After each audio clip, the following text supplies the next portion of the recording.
For much of the 19th century, the gallbladder was treated like a surgical landmine. Doctors feared that removing it would be fatal. So they stuck to safer ground, opening it, draining it, cleaning it, and closing it. That was the routine. Then came 1882. Karl Langenbuch, a German surgeon at the Lazarus Hospital in Berlin, decided to challenge convention. His patient had suffered from gallstones for 16 years. Langenbuch didn't just drain the gallbladder, he removed it entirely, a planned cholecystectomy.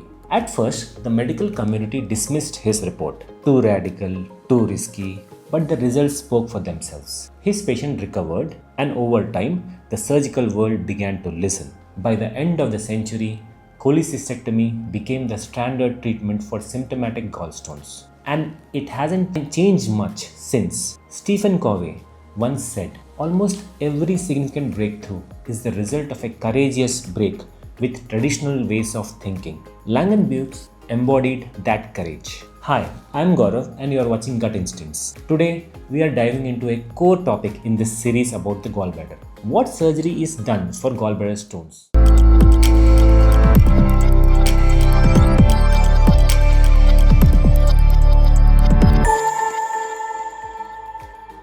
For over 100 years, gallbladder surgery meant one thing: a large incision across the abdomen, open cholecystectomy. Sure, there were tweaks, smaller cuts, better tools, but the basic approach stayed the same. Then in 1985, another German surgeon, Erich Muir, did something revolutionary. He removed the gallbladder through a small abdominal incision using specialized adapted endoscopic equipment, the first laparoscopic cholecystectomy.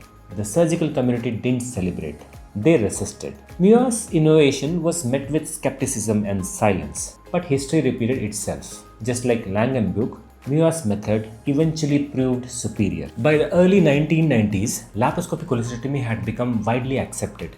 It was faster, less painful, left smaller scars, and shortened hospital stays. It didn't just change gallbladder surgery, it popularized minimally invasive techniques across abdominal surgery. This is what a paradigm shift looks like when the world finally admits a crazy idea wasn't crazy, just 20 years ahead of its time. Arthur Schopenhauer, the great German philosopher, said, "All truth passes through three stages.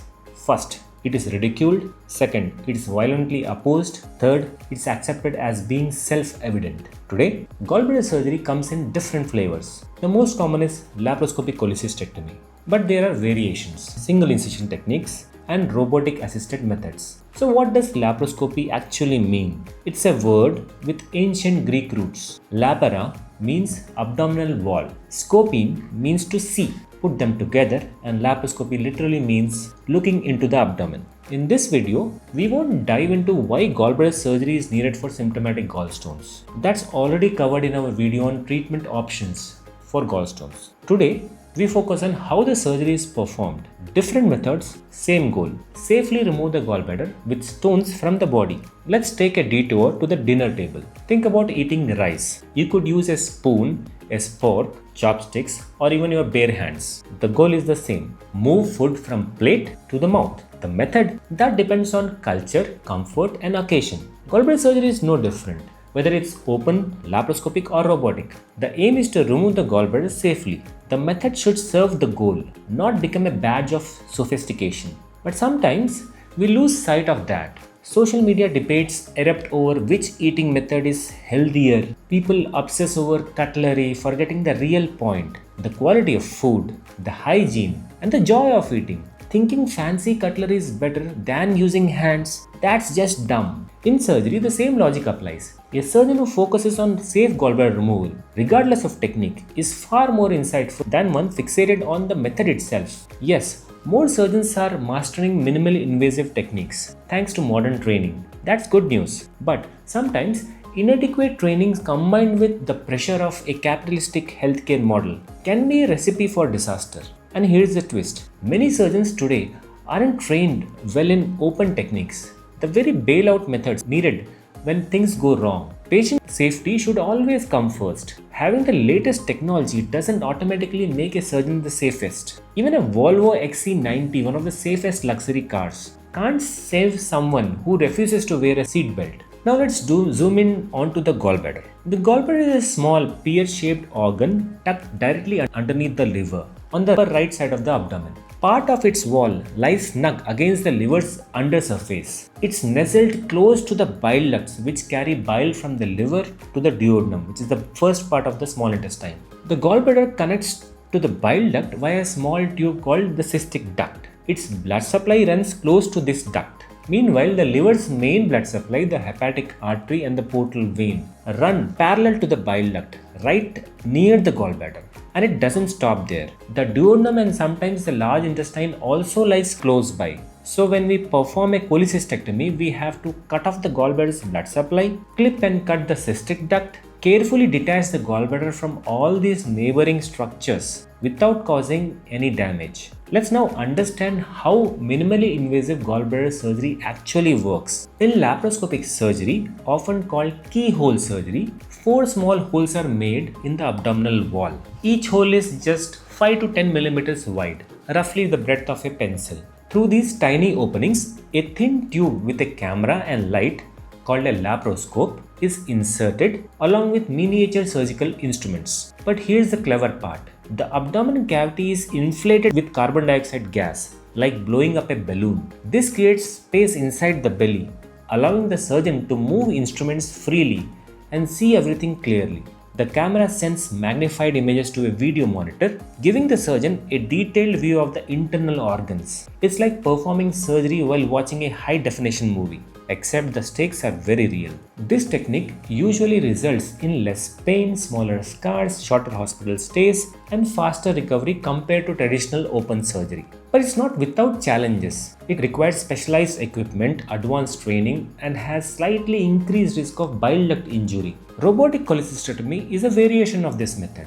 The surgeon doesn't hold the instruments directly. Instead, they sit on a console, view a magnified 3D image of the inside of the body, and use hand and foot controls to move robotic arms with incredible precision. Then there's SILS, single incision laparoscopic surgery. In this method, the gallbladder is removed through just one small cut, usually hidden inside the belly button. It's designed to reduce visible scarring even further, but is typically reserved for straightforward cases. The overall benefit to the patient is minimal, and some surgeons worry that it may compromise safety in complex situations. Now, let's talk about the challenges this surgery might bring. Gallbladder surgery, what's the big deal? It's a common dismissive thing to hear from doctors who don't deal with it much. And yes, when things are easy, it's not a huge deal. Even inside the operating room, the mood can be very relaxed during simple cases. But experienced and wise surgeons know that gallbladder surgery, especially the minimally invasive kind, is serious business. Let me explain this using the example of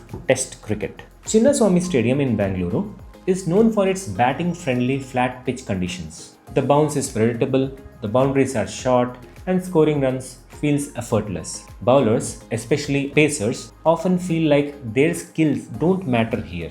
Even a rookie batsman might think, batting is easy, what's the fuss? That's what a straightforward gallbladder surgery feels like. Anatomy is clear, the instruments glide smoothly, and the gallbladder lifts off like a juicy half volley. The surgeon looks like Virat Kohli in form. The operation is elegant, swift, textbook perfect. Even the assistants feel like they have hit a century. Now picture day 5 of a test match in Chennai. The pitch is cracked, unpredictable. Or the first session of day 1 in Leeds, England. Cloudy skies, swinging ball, chaos. Suddenly, batting feels impossible. Even star players struggle. That's what a difficult gallbladder surgery feels like. Sometimes the gallbladder isn't a soft balloon-like organ. It's tough, contracted, and stuck to vital structures. Recent or ongoing inflammation makes things worse. The gallbladder may be damaged, surrounded by pus. Anatomy becomes hard to identify. It's like facing Mitchell-Stark's space in bad light conditions. Previous upper abdominal surgeries can leave behind scar tissue and adhesions, obscuring the gallbladder entirely. The surgical field becomes unpredictable. Every movement demands monk-like restraint. One false stroke could mean surgical collapse, just like a top edge to slip. In these moments, the goal isn't to score runs, it's to survive, to avoid reckless decisions. Because in surgery, a single wrong impulsive move can lead to terrible outcomes. Success in these cases isn't just about skill, it's about patience, judgment, and adaptability.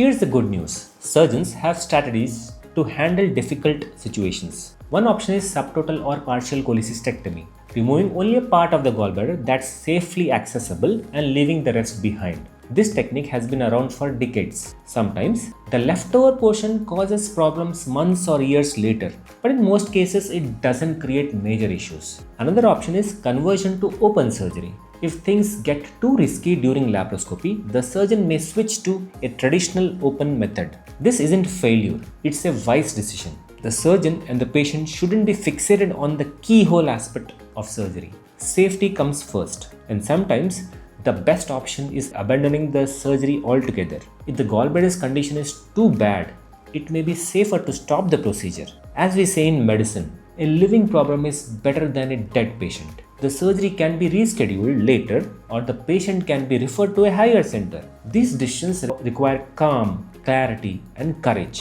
Think of Dhoni's Zen-like composure in limited overs cricket or Dravid's grit in test matches. Surgeons too must stay composed under pressure. Even world-famous surgeons make mistakes. The goal is to reduce the frequency of those mistakes and to know how to bail out when needed. In a commencement speech, Roger Federer said, "I won almost 80% of my matches, but only 54% of the points. Even top-ranked players win barely more than half the points they play." That's resilience. Greatness isn't perfection, it's making the right place when they matter most. Now let's bust a popular myth. Lasers in surgery sound futuristic. And yes, they have transformed the treatment of kidney stones. But laser surgery is never performed for gallbladder stones. Whenever someone asks for laser gallbladder surgery, I imagine the gallstones must be thinking, are you serious right now? To the public, lasers mean advanced technology. But thinking lasers automatically make surgery better is just misguided. I found this quote somewhere. If lasers made surgery advanced, then every cat chasing a laser pointer is basically a neurosurgeon in training. There are many other aspects of gallbladder stone surgery, timing, risk, recovery. We'll cover those in future videos. If cricket isn't something you follow or enjoy, I get it. But since it's the most popular sport in the country, I thought it might be the best way to explain a complex surgical concept in a relatable way. But if you have listened this far, I already know that you have the traits of Rahul Dravid-like patience and resilience. I truly appreciate that. I'll close out today's stuff with a bit on leadership. A great leader doesn't need a Western accent or a fancy degree to uplift a nation.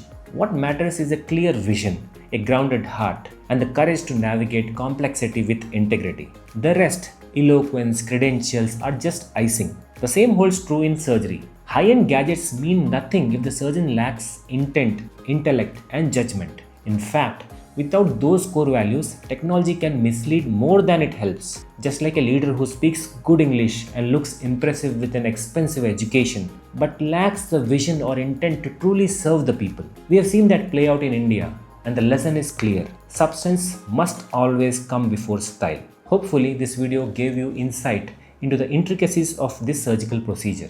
I am Gaurav and this is Gut Instincts. I'll see you in the next video. Bye.